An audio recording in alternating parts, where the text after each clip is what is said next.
How do you measure what's fair? Hold on. If you're doing anything else right now, stop it for a moment. Trust me, the cut can't wait. Focus. There are jewels in here to wrap your hands on, you know. You can either use now or later, okay? Trust me, you'll know when you hear it. Blue Magic. That's a brand name.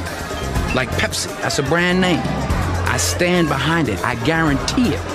They know that even if they don't know me any more than they know the chairman of General Mills. What the fuck are you talking about? What I'm talking about is when you chop my dope down to 1, 2, 3, 4, 5%, and then you call it Blue Magic, that is trademark infringement. You understand what I'm saying? All due respect, Frank, if I buy something, I own it. No, that ain't true. That ain't buy true. A car and I want to paint it, I can paint the Yeah, but you don't have to. This is what I'm saying to you, Nick. You don't have to. It's good enough the way it is. You can make enough money off it the way it is just by calling it Blue Magic. Anything more than that is greed, son. What do you want, Frank? You want me to change the name on it? I would have to insist that you change the name. Fine by me, Frank. I'll call it Red Magic. You can look at the word cut. One of the root definitions of cut is to reduce to suitable dimensions. Cut down the size. Which is interesting because if you have to reduce anything to suitable dimensions, that means that there's something else that you're rendering unsuitable to live with. Charitable deduction and the mortgage interest deduction. Here's how they favor the rich. Let's say Dan makes a $100 donation to his church. He makes about $30,000 a year, roughly the median income for individuals in the US, which puts him in the 15% tax bracket. It means he would save, at most, $15 on his taxes. But let's say Dan's boss, Steve, makes the same donation to his church. Steve makes $500,000 a year, which puts him in the top tax bracket. And the same $100 donation could save Steve $39.60 on his taxes.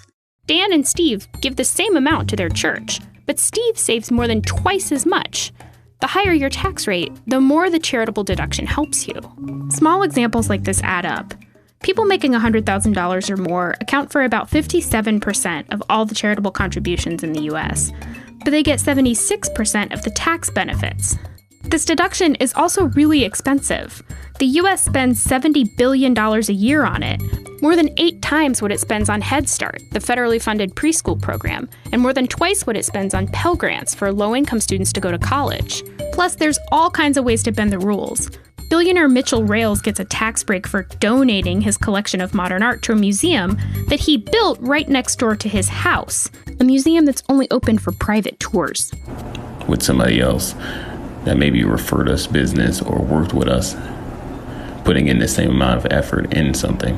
Cut, you can tell, in most sense of the word, is usually something that's less fair when it comes to splitting, which goes back to the definition of rendering less suitable, because it's diluting, taking away from, or move off steadily, or rapidly, move off of rapidly. And you know, when people make decisions with the word cut, it's often a deal, like something they're sliding you, like a favor. They don't have to do this, but they'll give you a cut.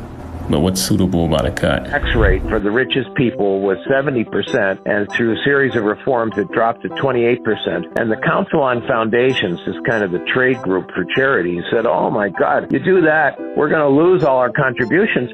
Guess what? No difference. People gave just as much with a much lower tax rate. If we were to measure, and it's kind of ironic to say because you can't measure the heart of a man.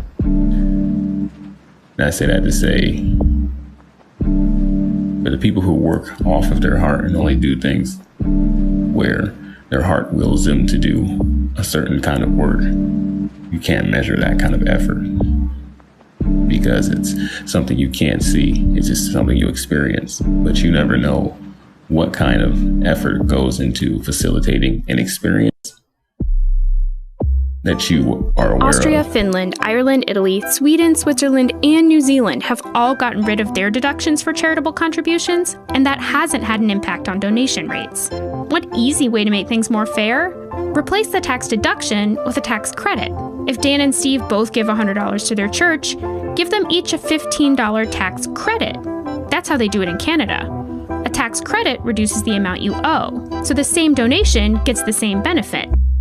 somebody that does the decor of inside of houses and the high-end nice houses, and stuff in the magazines looks so futuristic and so beautiful and so meticulous and so well picked out, from the furniture to the paint, architecture that basically creates experience of living in. Experiences is something that somebody cultivates out of nothing. No matter how rich you are. There's another tax deduction that's a boon for the wealthy. The mortgage interest deduction costs about $100 billion a year to the Treasury. We could use that money to treat wounded veterans, to build hospitals, to build highways, but instead we give it to rich homeowners.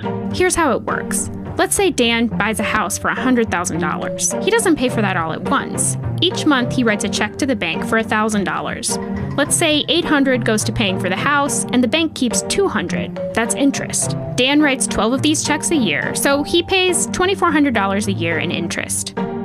The mortgage interest deduction lets Dan subtract that interest from his taxable income, which could save him as much as $362. Nice, thinks Dan. That is, until he hears about Steve. Just like any kind of product, never existed until it was created. And it came from somebody's mind. Like what goes into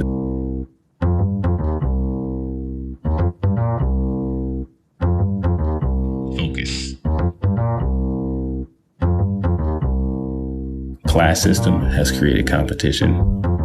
Focus. And a stratification of separating people by ranks of income. If you don't make a certain amount of income, you live in a certain type of environment as well. Focus. Money, right? And then you live in a place where somebody else looks down on it. It's just very weird how stratification and the class system has created a competition for everything. Not even just sports, but literally living. We're always trying to look better than somebody on social media, neighbor, whoever. Steve also buys a house for $100,000. He also writes a $1,000 check each month, paying $200 in interest. So after a year, Steve can also deduct the $2,400 from his taxable income. But that same deduction can save Steve more than $960, nearly 3 times as much as Dan for the exact same mortgage payments. It doesn't stop there. Steve can buy a second home, deduct the interest, and save even more. Or he can get a mortgage for his yacht, count it as a second home, and deduct the interest. Sorry, Dan, your fishing boat doesn't count. There are deductions everywhere. The money you lose from gambling? Deduct it. Fancy business dinners? Yep. Money you put in a retirement account? That too. You can even deduct the fees you pay an accountant to help you find more deductions. And while theoretically Dan could take advantage of these same deductions, the fact is people like Steve benefit a whole lot more. People who make about $400,000 a year or more make up about 5% of taxpayers, but they get more than half the benefits from these tax deductions. Speaking of cut, to be economically efficient, I'm chopping down my episodes down to 11 minutes and 11 seconds, nothing past that. From drugs to taxes to business dealings with friends. How do you measure what's fair and what's not fair? See, all of these things can vary in difference. That's not the point. The point is the measurable outcome of each experience that's symbiotic in all parties in all cases. It seems that when you keep things fair, no matter what environment or what subject is pertaining to, fairness always prevails and is more sustainable when you don't keep things fair. It seems that this understanding leads to more of a peaceful solution in all business dealings. As of now, it may change later, but for now, we're going to keep it efficient, we're going to keep it rolling, and we're going to keep it consistent, and that's what works for now. See you next time. Blac Billy!